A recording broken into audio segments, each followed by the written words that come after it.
Let me start with a question. Have you all ever looked at a completely normal situation but somehow convinced yourself that it's a beginning of a disaster? If yes, congratulations. You already have the potential to follow this course. Because today, my fellow Gavaliers, I am going to teach you all a skill I have spent years perfecting. Not studying, not public speaking, we have bold code for that. I am talking about overthinking. But before I teach you, let me share a moment I realized I have become a pro at it. A few months ago, I sent a message to one of my friends. Nothing serious, just a random text. But then, later when I checked my phone, I saw those two terrifying blue ticks with no reply. Just seen. At first, I was being reasonable. I thought they must be busy. But then 10 minutes passed, and then 30, and then an hour. And my brain was suddenly struck by two words. What if? What if they are angry with me? What if I said something offensive? What if they have been hating me all this time? What if they are discussing about me in another group chat? What if our friendship is over? By the end of the third hour, I had imagined several arguments, a friendship breakup, and a heartfelt apology letter. But then, later that noon, I got the reply. And the message said, sorry, I was sleeping and my amma should have seen the message mistakenly. That's it. No conflict, no hate, just sleep. That day is the day I realized I am not just any overthinker, but a professional overthinker.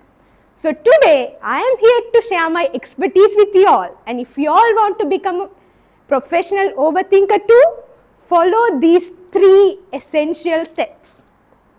Step 1 of overthinking is simple. Never accept any obvious explanation. Always ask, what if? For example, say you are relaxing at your home and you get a missed call from an unknown number. A normal person would think it's a wrong number or they would just call back. But we are aiming for professional level. So you should at least think, what if someone urgently needed me? What if I am supposed to answer? What if I missed a life-changing opportunity? What if I am connected to a crime that I don't even know exists? What if someone kidnapped my grandmother? Within 5 minutes, you should have gone from a simple missed call to a full-scale mystery. Step 2 of overthinking is never let the past stay in the past. We professional overthinkers possess a superpower. At 2 a.m., our brains start replaying all the embarrassing moments happened so far. Maybe you waved back at someone who wasn't waving at you. Maybe you called your teacher mom. Or maybe you confidently answered a question just to get it completely wrong. The event must have happened years ago. Everyone involved in it has moved on, but not us. We should replay it in Ultra HD quality with surround sound. Now that we have mastered the past and the present, it's time to conquer the future. Say you have a presentation coming up next week. A normal person prepares the slides, but we should prepare for every disaster imaginable. What if I forget my speech? What if I trip down while coming to the front? What if someone asks a difficult question? What if I answer incorrectly? What if the presentation becomes so embarrassing that it gets telecast on TV? What if my future employer sees it? What if my grandchildren see it?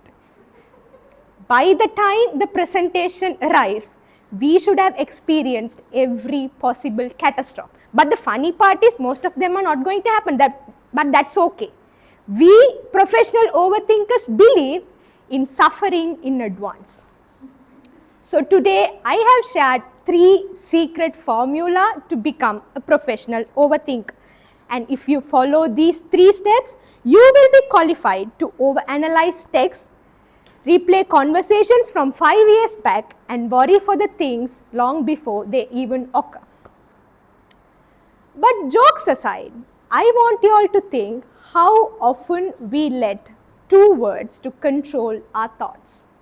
What if? Yes, they help us prepare, but very often they make us worry for the things that is never going to happen.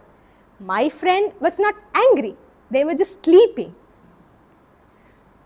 And many of our fears end up being exactly like that, much smaller than we think. So the next time your brain starts asking, what if everything goes wrong? Maybe you should try asking a different question. What if everything turns out to be right? Over to you, the host.